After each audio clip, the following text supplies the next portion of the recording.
Hey you. First off, I want to thank you for visiting my channel. I'm the Queen of Sheba and this is Bible Q&A. Make sure you hit the subscribe button to see our latest videos. Okay?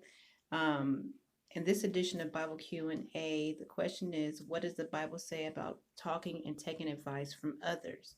As always, I mentioned that we like to come from the Apocrypha. It's a part of the Bible that was removed in the 1800s. It has a lot of great instruction in it. So let's get to it. All right. Again, the question is, what does the Bible say about talking and taking advice from others? For the first scriptures we're coming from is going to be Ecclesiasticus Chapter 37, verses 7 through 9. It says, every counselor extolleth counsel, but there is some that counseleth for himself. Verse 8 says, beware of a counselor, and know before what need he have, for he will counsel for himself, lest he cast a lot upon thee. Verse 9, and say unto thee, thy way is good, and afterward he stand on the other side to see what shall befall of thee. Okay? So, in other words, it's saying that people love getting advice, or people that give advice are praised or loved for doing so, but some give counseling or advice for his or her own benefit. So know what's going on with the person you're getting advice from. Know what their needs are so you don't have to worry about getting biased advice. They will give advice that will benefit them. He will say a lot and tell you that you are doing the right thing, but will watch and wait for the outcome to see you fall. So, a quick side note, I know of a story of someone who called a person to get advice about selling a car, right? And so the other person didn't have a car that they were getting advice from. So the one person's calling this one dude and asking him for advice for a car, but the person that they're calling does not have a car. Okay, he needs a car. So he's giving advice to the guy about the car, about what he should do, how much he should sell the car for, or whatever, saying the car has these issues that it does not have, so he could sell the car and he could buy the car from the guy at a very low price and fix the part for dirt cheap. You see what I'm saying? So you have to know who you're getting advice from, what their needs are, because they're going to be giving you advice based on how they can benefit from him. He was giving him advice based on how he could benefit from getting this car from him. Okay, telling him that, oh, this is what you should do with the car, and then trying to downplay the situation. So at the end of the day, when the situation didn't work out, he could get the car for low.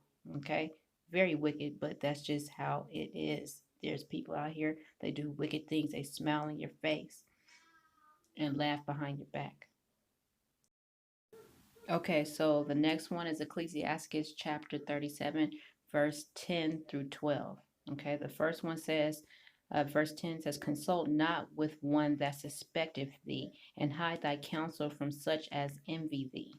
Verse 11, neither consult with a woman touching her of whom she is jealous, neither with a coward in matters of war, nor with a merchant concerning exchange, nor with a buyer of selling, nor with an envious man of thankfulness, nor with an unmerciful man touching kindness, nor with the slothful for any work, nor with a hireling for a year of finishing work, nor with an idle servant of much business. Hearken not unto these in any matter of counsel.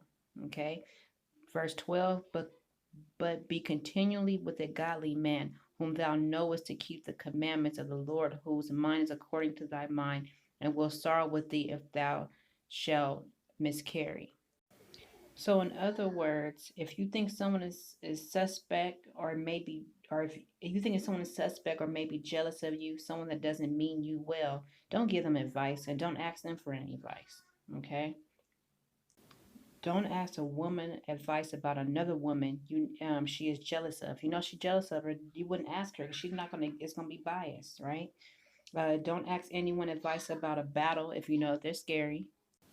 Don't ask someone that you are buying something from advice about buying the product, nor someone you are trying to sell anything to advice about selling a product. Okay.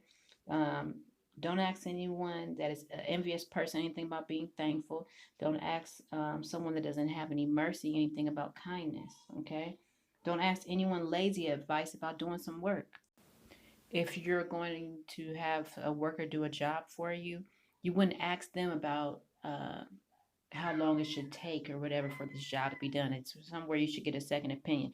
Don't ask anyone anything that you know they're going to give you a biased answer. But continually ask a man of God for advice, one who keeps the commandments of God and thinks like you and will be empathetic if you make a bad move. Okay? Them is the ones you want to make sure that you consult with. Okay, so the next one is Ecclesiasticus Chapter 37, verses 13 through 15. And it says, verse 13 says, "And let the counsel of thine own heart stand, for there is no man more faithful unto thee than it." Okay, for a man's mind is sometime wont to tell him more than 7 watchmen that sit above in a high tower. And above all, I'm sorry, this is verse 15. "And above all this, pray to the Most High, that he will direct thy way in truth." Okay. In other words, it's saying to take the advice of your own higher self, your own heart. Okay. No one is more faithful to you than you. Okay. Sometimes your mind knows more than many men, your third eye at least. But above all, pray to the Most High that the Most High guides you on your path. Okay. And finally, the last one says, Ecclesiasticus Chapter 8, verse 17 says, "Consult not with a fool, for he could not keep counsel." It's basically saying not to give or take advice to a fool because he can't tell you anything. Okay. So again, I am the Queen of Sheba. I thank you for visiting my channel. Please like, share, subscribe. Until the next time, have a good one.